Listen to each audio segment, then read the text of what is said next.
Кой всъщност защитава интереса ви при сделка с имот?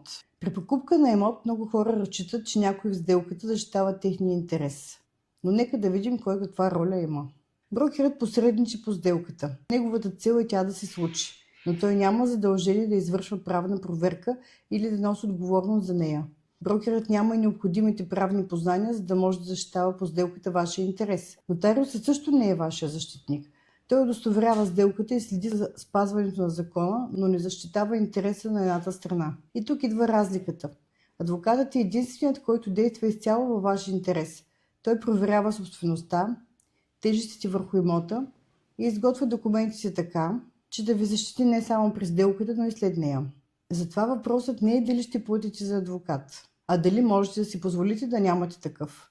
За повече информация последвайте ни в нашите социални канали или си запазете час за консултация през нашия уебсайт.